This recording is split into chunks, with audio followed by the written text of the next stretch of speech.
ఏంటంట? సంతోషం. లోకంలో లభించే సంతోషం బయట పరిస్థితులపై ఆధారపడదు, కానీ విశ్వాసము ద్వారా వచ్చే సంతోషం శాశ్వతమైనదిగా ఉంటుంది. విశ్వాసంలో సంతోషం కావాలి అనుకుంటే సమస్యలు బట్టి మనం ఏం చేయలేమో సంతోషించలేము, శారీరక సంతోషం. కానీ ఏం చేయాలంట? ప్రభువుని బట్టి సంతోషించవలెను. హల్లెలూయా. యోహాను సువార్త 15:11 యేసు ప్రభువు ఏమన్నాడో చూడండి. మీ యందు నా సంతోషము పొందవలెననియు మీ సంతోషము పరిపూర్ణము కావాలననియు. పరిపూర్ణం కావాలి. ఎవరు సంతోషం వల్ల ఉండాలంట? దేవుని సంతోషం. మీ యందు నా సంతోషం అన్నాడు యేసు ప్రభువు.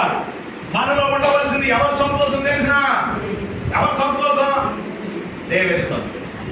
పంట పండిన తర్వాత 40 అనుకున్నది 50 పండేసింది. చక్కగా అనుకున్న కాడికో 2-3 లక్షలు లాభం వచ్చింది, లేదా 10 లక్షలు లాభం వచ్చింది. ఎంత సంతోషం ఉంటుంది! నష్టం కలిగినప్పుడు వేదన ఉంటుంది, పని జరగలేనప్పుడు దుఃఖం ఉంటుంది. కానీ ప్రభు అంటున్నాడు ఏంటంటే, మీ యందు నా సంతోషం ఉండవలెను. ఇంకేమంటున్నాడు? మీ సంతోషం పరిపూర్ణం కావాలి. అవుతుందా? చాలాసార్లు మన దుఃఖం పెట్టి పైగా అవుతామని. కానీ ప్రభు చెప్తున్నది ఏంటంటే, మీలో నా సంతోషం ఉండాలి, ఆ సంతోషం పరిపూర్ణం కావాలి. హల్లెలూయా. అంటే దేవుని యొక్క ఉద్దేశం ఏమిటి అంటే, కష్టమైన దుఃఖమైన యేసు ప్రభువారు జీవిత కాలం అంతయో హెబ్రీయులకు రాసిన పత్రిక 5:7 రాయబడింది. తన జీవిత కాలం అంతయో యాచన చేస్తూనే ఉన్నాడు, ఏడుస్తూనే ఉన్నాడు, కన్నీరు కారుస్తూనే మహారోదనములను రాయబడింది. ఎన్నాట? జీవిత కాలం అంతయో.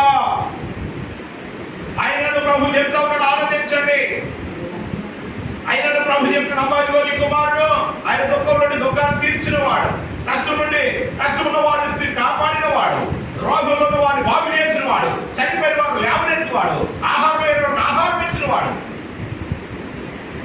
అర్థం ఏంటంటే, ఆయన సంతోషం మనలో పరిపూర్ణము. లోకంలో దుఃఖమే ఉంటదండి. అబౌద్దా లోకంలో ఏముంటుంది చెప్పండి? దుఃఖమే ఉంటుంది.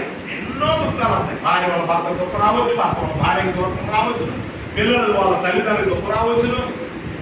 లోకంలో నువ్వు ఎంత సంపాదించినా, ఎంత చెట్టుగా అంత రాళ్ళు అన్నట్టుగా ఎంత నువ్వు సంపాదించినా, ఎంత మేడ కట్టినా, ఎంత మేడలు ఉన్నవాడైనా, ఒకే సమ్మానికైనా దుఃఖము, వేదన, భయము అన్నీ ఉంటాయి. అయినా సరే ప్రభు యొక్క సంతోషం మనలో ఉండాలి. హల్లెలూయా. హల్లెలూయా. ప్రభు యొక్క సంతోషం నీలో లేకపోతే లోకంలో యుద్ధం చేయలేము, లోకంలో నిలబడలేము, పడిపోవడానికి అవకాశం ఉంది. ఈ రోజు చాలా మంది మందు తాగి చనిపోవడం కారణాలేంటి? ఉరేసిన చనిపోవడం కారణాలేంటి? రైతులు పడిపోయి చనిపోవడం కారణాలేంటి? ఏమి లేదు బాబు, ఏమి లేదు.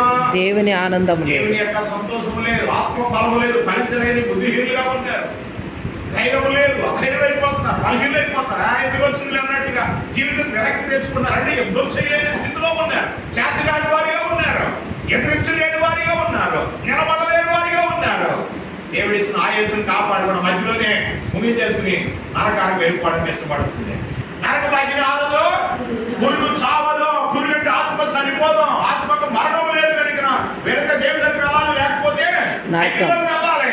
కనుక నీ ఆత్మను పాడి చేయాలంటే సాధారణ ఎప్పుడు ప్రతి వ్యక్తిని కూడా వాడుకోవడానికి ప్రయత్నం చేస్తున్నాడు. వాడు ఎదిరించాలంటే మనకి ఏం కావాలో తెలిసిన ఆత్మ ఫలం కావాలి, ఆత్మలో మనం ఫలించాలి. అందుకనే ప్రభు యొక్క ఆనందం మనకు అవసరము. హల్లెలూయా.